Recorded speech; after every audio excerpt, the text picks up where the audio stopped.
Welcome back. Welcome back to Faith and Frames. Good morning.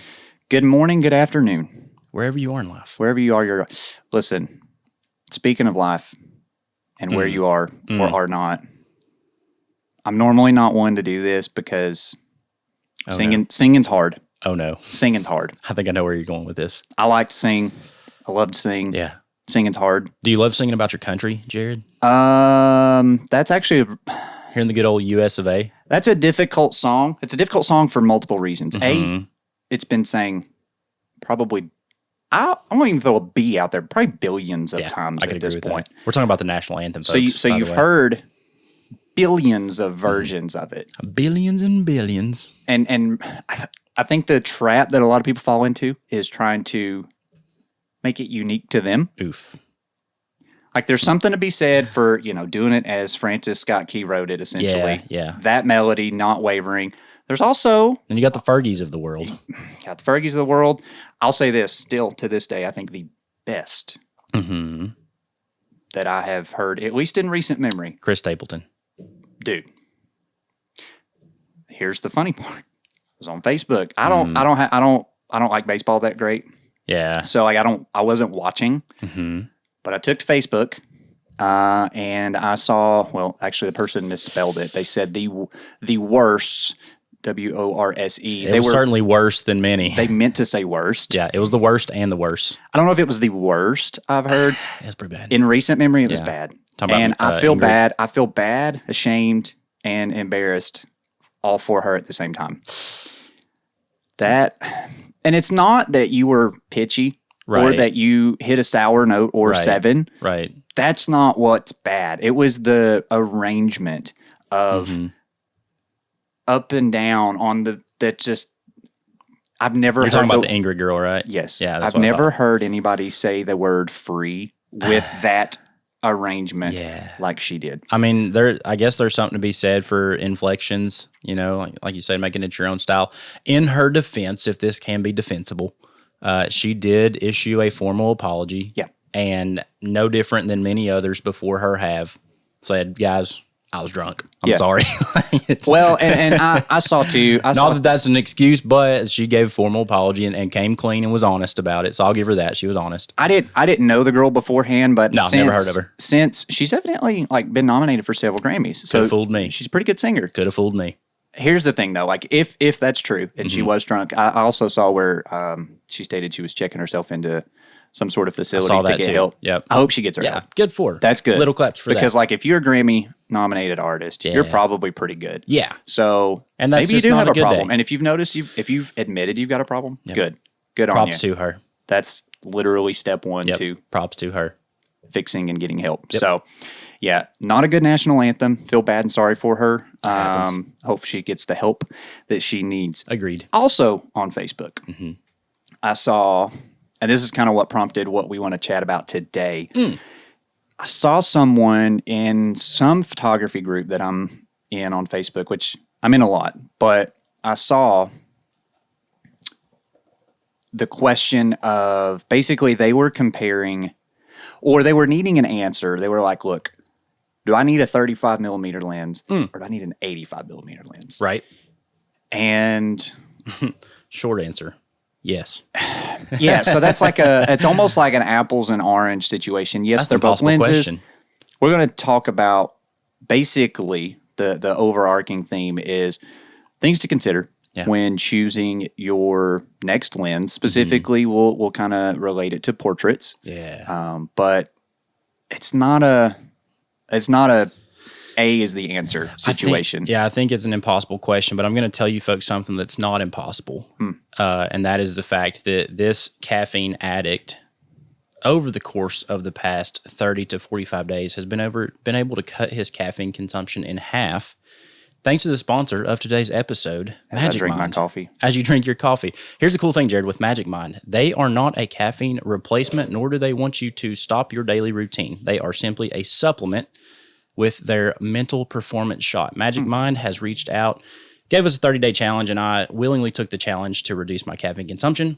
And they do it with clean ingredients such as ceremonial-grade matcha, straight from Japan, lion's mane mushroom, grown right here in the great U.S. of A., Oh, say, can you see? Oh, say, can you see? So yeah, truthfully, in the first 15-ish days is when I first felt the effects of the Magic Mind Mental Performance Shot. I no longer felt the need for my afternoon energy drink. I was able to zone focus for about double the amount of time that I normally do. You know that I squirrel as your business partner.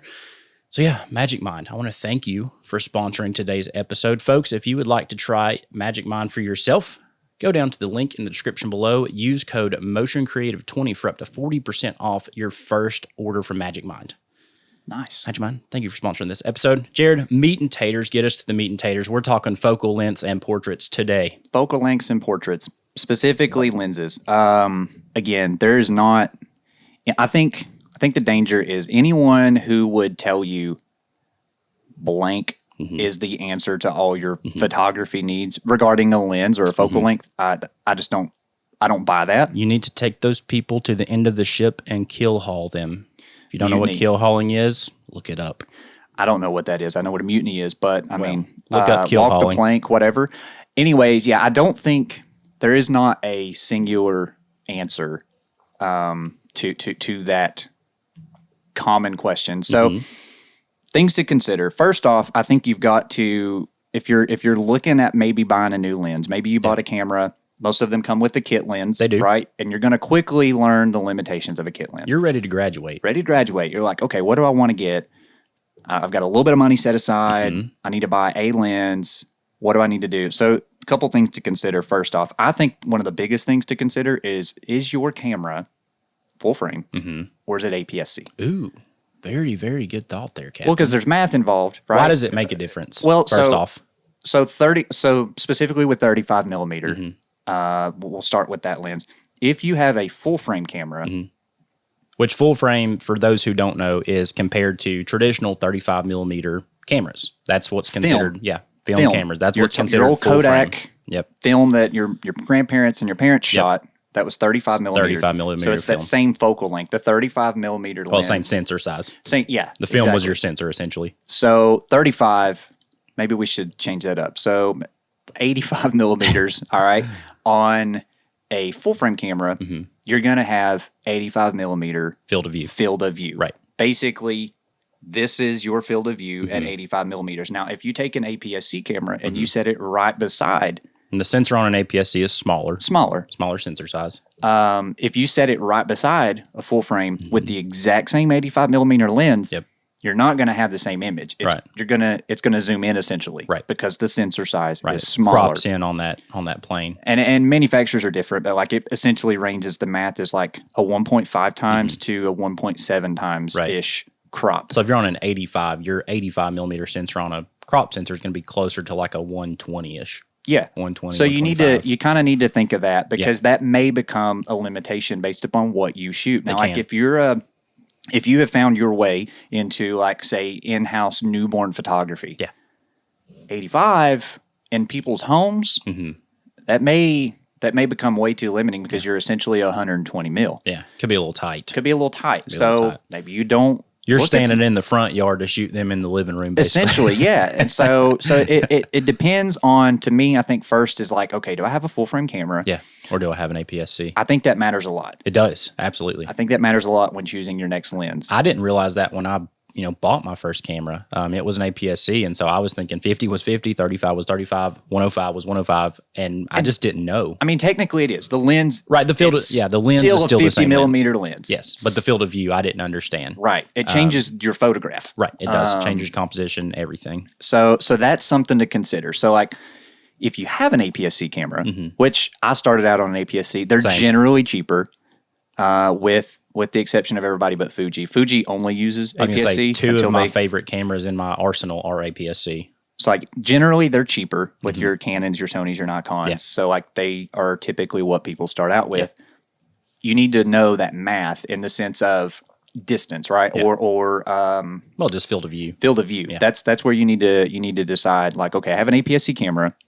I really like the way so-and-so shoots on their 50. They tell me they use their 50 mil all the time. They're on a full frame. They're on a full frame. You need to look at like a 35 mil. Right at 35-ish. Because by the time the crop takes place, math it out. Yeah, you're going to essentially end up with a 50 millimeter field of view. So full frame, APS-C. Know that. That's step one for me. Yeah. I think the other thing, or the next logical thing, is what style of photography do you do? Mm-hmm. And that, gosh, if you only do portrait work where it's always controlled, you know the size of your studio. Yep. You build for that, right? You essentially like, okay, 85 is my go-to portrait lens in my studio. I'm doing corporate headshots. Because absolutely. Now, if you're someone who's doing event photography where there's a lot of uncontrolled variables, etc., probably looking more in the zoom land of like 7200. Yeah.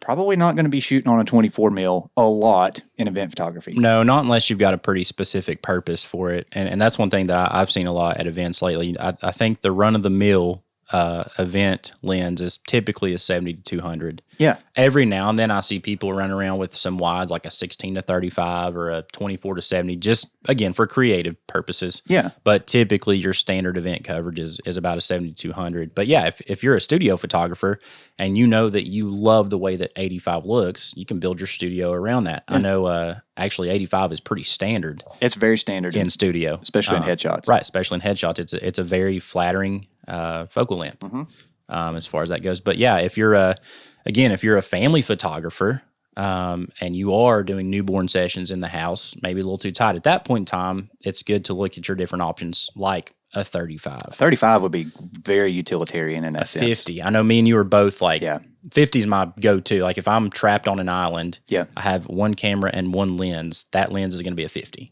I can do so much with a 50. Yeah. I can get wide if I need to. Yeah. In most cases. Yeah. Unless I'm in a tiny space. But in most cases, I can get as wide as I want to be, and I can also get up tight if I want to be as well. Yeah, 50 for me is my favorite focal length for a plethora of reasons. Bar none.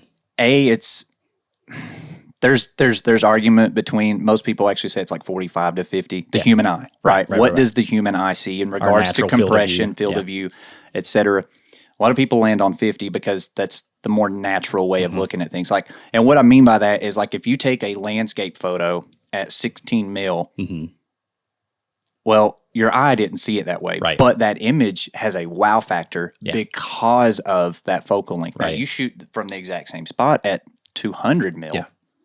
Well, totally different composition. Totally different composition. So 50 mil, natural. It's like, this is what my eye saw. Yeah.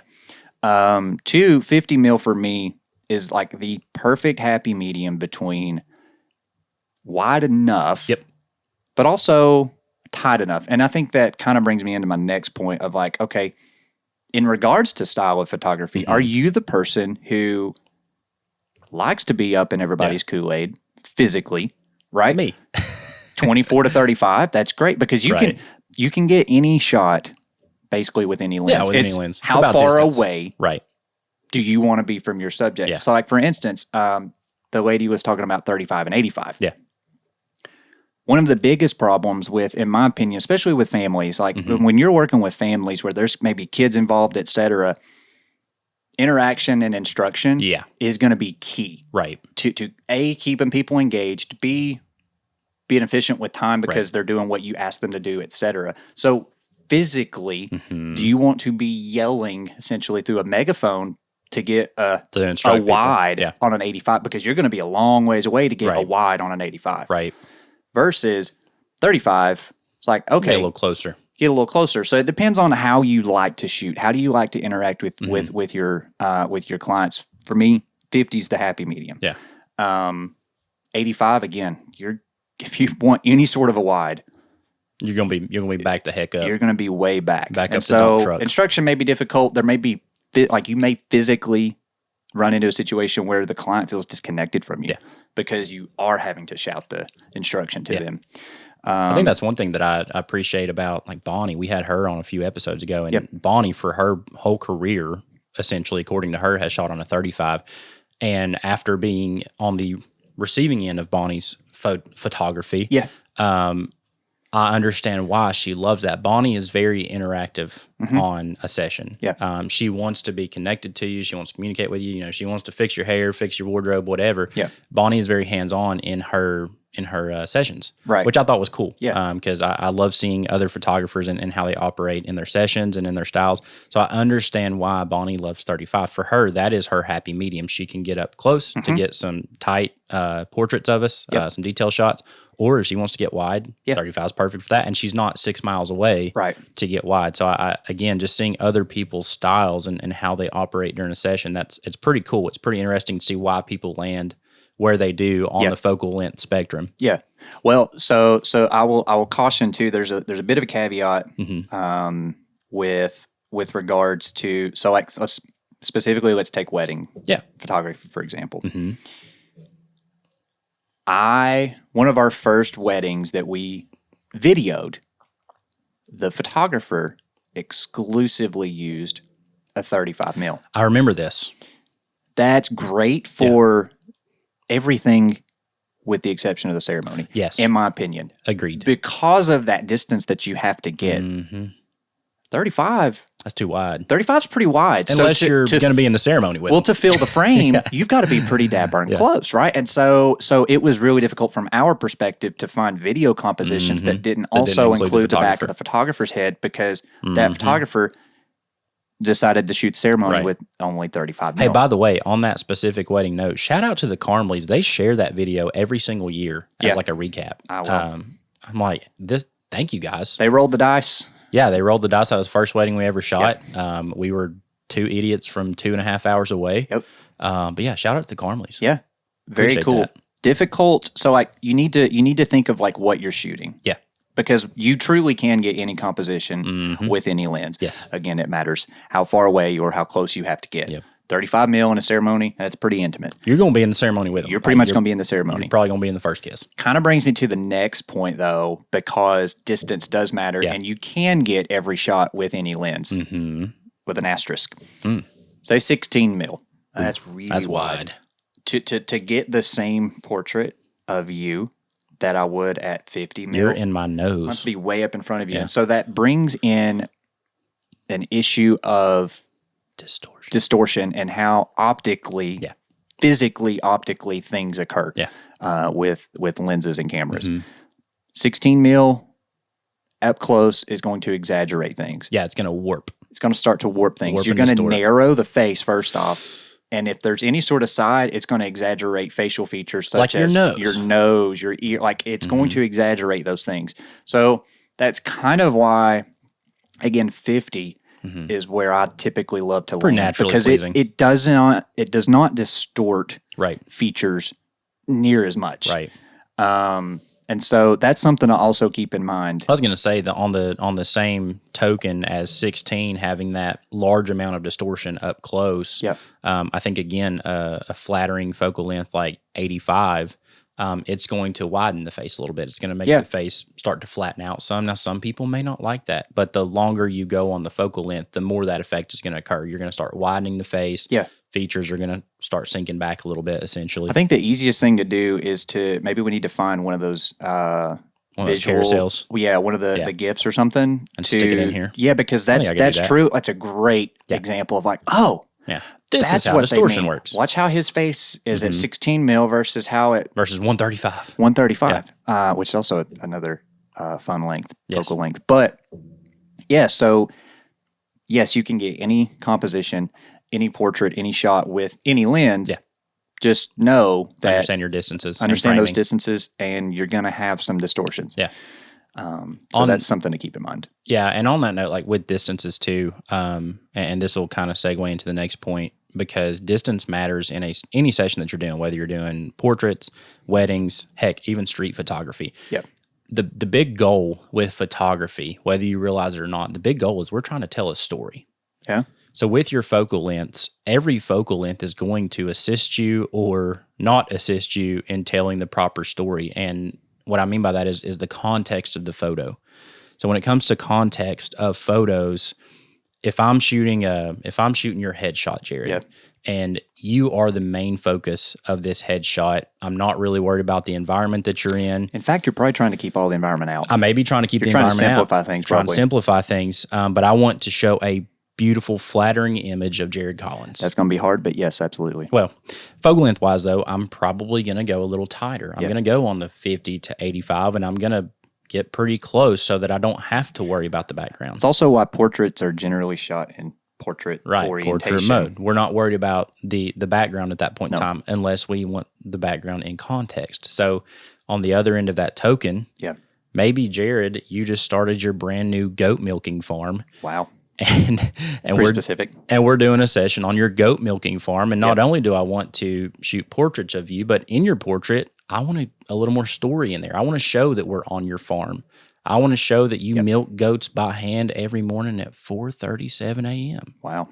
I might include you in the stall with a couple goats in the background on a 50 or on a 35 because I want that to be an element of your goat milking 4:37 a.m. story. Well, the first person that and he didn't coin this phrase, he didn't coin this collection of English words, but Jared Polin, Frodo's Photo. Yes. He was one of the first people that I started watching when I was trying to learn more things about photography. He's shooting large format right now, by the way, and I'm loving it. Really? Oh yeah, he's shooting 4x5 at baseball games. That's another story. Anyways, I have missed that, but it's great. He has always been a massive proponent of story. Yes, and everybody's like, it's a still image. How can there be a story? Oh, a lot of ways. It's I mean, even if you and it's that's an episode all in and of itself probably, but he has been he's always harped on you got to get your wides, your mediums, and your tights.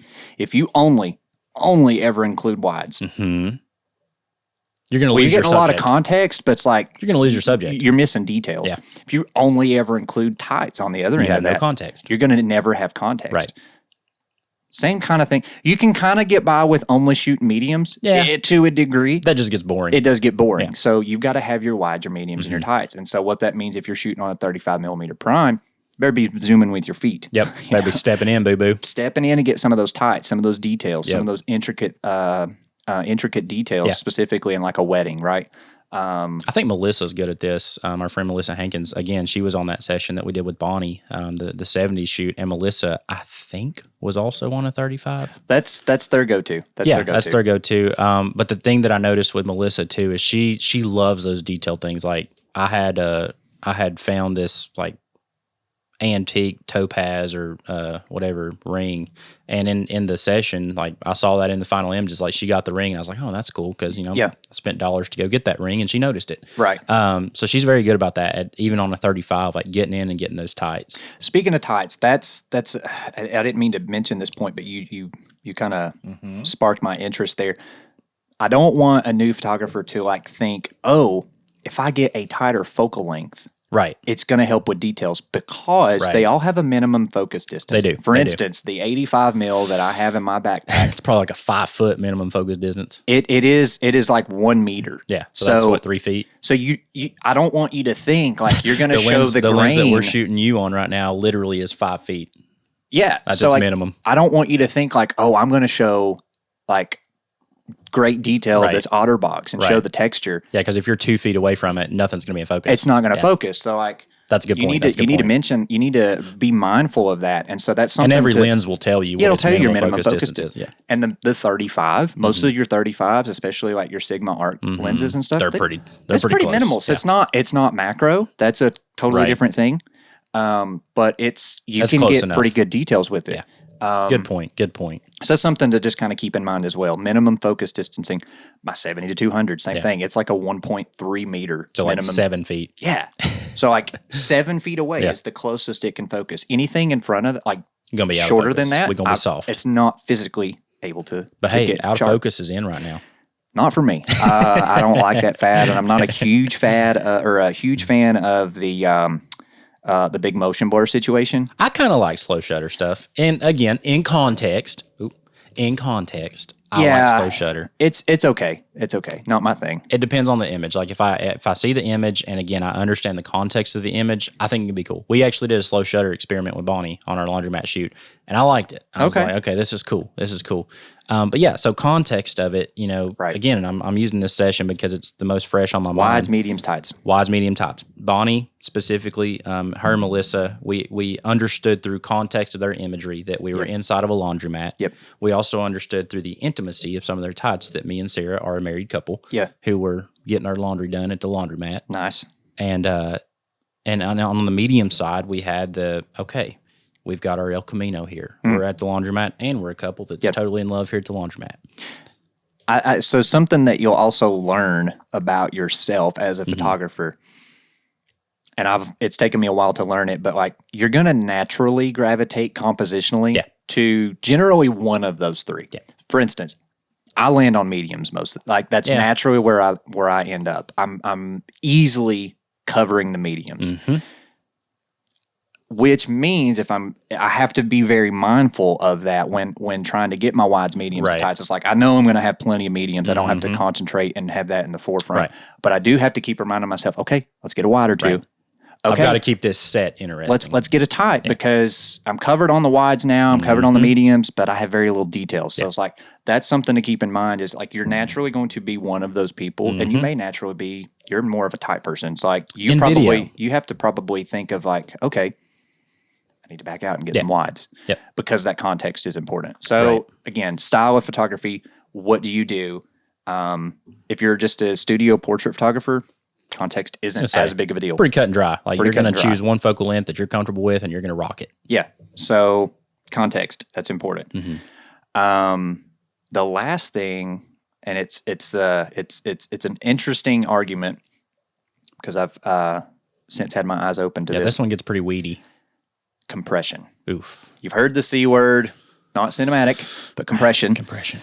Compression. Oh, I love the way the 85 compresses, which it does. So, and compression, just again for context, for those of you that don't know, essentially is I'm going to make this as simple as I possibly can. It's the blurriness of your background in relation to the background and your subject. Compression can also be related to, we'll just say, depth of field. Yeah, it is blurry, so your bokeh, but it's also in relation to like how close far is your background from your subject? Does that mountain range appear? For instance, if I shoot a portrait of you at 50 mil, that's going to look way the heck back with there. the big appies. It's going to be a natural rendition versus if I shoot the exact same framing of you at 200 they're going to be right in my back. Yeah. It's going to bring them up. It compresses the layers. The longer you go on the focal longer length, you go. The closer it brings that background. The compression is the opposite, essentially, with the wider that lens, you go. You think of like a GoPro. I don't know what the focal length is on those. It's like an 18. But they're super, super wide. So like that mountain range looks 20 miles away because it is. Because it is 20 miles away. Versus if you were to, again, shoot the exact same thing on 200 mil, it brings things closer. We were talking about this off camera, though. Compression is like almost a myth with distance in mind. Yeah. When distance is a factor. Yeah. That may be a different video for a different day. It is, and it gets a little nerdy and weedy. It does. Stallman tends to do that. Yeah. I loved his video Stallman. of that. That's what opened my eyes to the situation. But for today's purposes, compression between lenses is also a difference in how you choose. So like, for instance, and you might be able to see that depending on which GIF we choose to throw in here. We might be able to bring that back here in this particular instance. I need you to pay attention to the background. And how much closer it gets the longer you go on the focal so the length. Subject, their head, for example, stays exactly the same. Right. Minus its distortion. But you need to realize like, as this zoom or as this lens gets longer, everything is getting more squished. And it's interesting. It's a very interesting thing. But again, it's a factor that puts your photos into context. Yeah. If I don't like the background that we've chosen, if we're in a city where I've got trash all over the streets and sidewalks and things that I don't want in my frame, probably going to go a little longer on the lens, get closer to you, and obliterate that with a fairly open aperture. However, if I want that stuff in my frame, I might shoot a little wider because that's an element of the city that we're in, or the goat farm that we're on at 4:37 a.m. as you're milking goats. Sure. I don't have any goats, FYI. Well, when you do. But in this story, apparently I do. So milking goats. And this compression thing, it comes into play even at the same aperture, because I know you mentioned bokeh blurriness, right? Yeah. And another way that you can achieve that is with your aperture, right? How open or closed are your aperture rings on your lens? Obviously, the lower the number, the more open it is. the more open and blurry things are going to be, right? Like the more blown out your bokeh essentially is going to be. So like 1.4, that's really open. You ain't going to have a background if you're on an 85. No. It's going to be a blur. But 1.4 on a 35 might have a little bit of background. It's going to be blurry, but it's going to be as much as an 85. Less than so that's also kind of amplified with your focal length choice. So I guess to round it all out, there is no answer. I was going to say, it's an impossible question. It's an impossible question. It ultimately comes down, and this is kind of how I phrased it to the person who asked it on Facebook. I said, it comes down to preference for me and what you do. Yeah. What you do, preference, experience, like all those things come into factor. Yeah, I mean, come into play. I've seen, for instance, Peter McKinnon originally, when I first discovered him, his favorite lens was, and he's always been a Canon guy, was the 24 mil. Yep. L mount. Yep. Prime. Yep. Love that lens. For me, and the way that I like to shoot things, too wide. Too wide. It's too wide for me. Yeah. It's too wide for me. So, again, comes down to preference. So, I would suggest if you are looking at purchasing a lens, do one of two things. Rent first. Yeah. Rent from like a lens rentals or borrow from lenses. A friend. Yeah, do that because before you dump a whole bunch of dough, which most places have return policies. I'm not saying that you can't, like, that you are stuck for life with this lens, but you'd be better off, in my opinion, to rent. Yeah. Because you can rent pretty cheap most cases. You can rent a Prime for 3 days for like $70. Or talk to your local photographers and say, hey, does anybody have this 85 mil? I shoot Nikon that tells you the mount, all those things. Right. I'd love to borrow it for a little bit. You maybe even rent it from them, whatever. But like, try it is all that I'm trying to say. Try it. Try before you buy. Yeah. Right. And then when you do go to buy used. Yes. Do not go buy a brand new lens. I'm not going to say you can't buy brand new. You can if that's something that you're into. Yeah, if that's something that you're into, you got the expendable income. But if you like are money conscious with it, a good used lens. I think every single lens that we've ever bought, unless it's come with the camera that we've bought, has been used. Yeah, I can validate that. I'm pretty safe in saying that. I can validate that. Yep. But so try before you buy. Yes. When you buy, don't neglect the used market. Right. Don't neglect the used market. And good reputable sources like there you go. KEH. You can get some banging deals on eBay Marketplace. I've got a couple of eBay lenses. It's a little more of a dice roll. Just make sure that, again, the seller is a reputable source because there's a lot of camera stores on eBay. True. Most of the lenses I buy, I make sure it's a camera store. Yeah. Also, local camera stores. If you're here in East Tennessee, go to F32. Yeah. Go to Camera Castle. Like they've got them all day long. So buy from a reputable source. Yep. Try before you buy. Don't neglect the used market. Might be able to save a buck or two. Jared, speaking of neglection, there's one thing that I don't want our audience to neglect. What is that? Leaving feedback. Feedback. Stars and bars. Leaving feedback. If this has sparked a question. Yeah. Like you were watching this and you're Ask us. Hey, I have a question about that. Put it in the comments. Comments below. Love to answer questions. Yes. I am whatever state this is in my career, I am where I am today because I asked questions. I asked questions and people were true to answer. Yeah. We'll answer. Help you out. We'll answer. We like reading the feedback. Absolutely. Good and bad. We love the questions. We like answering those. Also, if you've liked this video, want to see more like it in the future, consider subscribing to the channel. Yeah. We'd certainly appreciate that. Yeah. Ring the bell so you get notified every time we upload a podcast. Yeah, there you go. And on that note, Jared, here's the hard part. We'll see you guys in the next one. He did not make that hard. Folks, y'all have a good one. See ya. Just nailed my hat.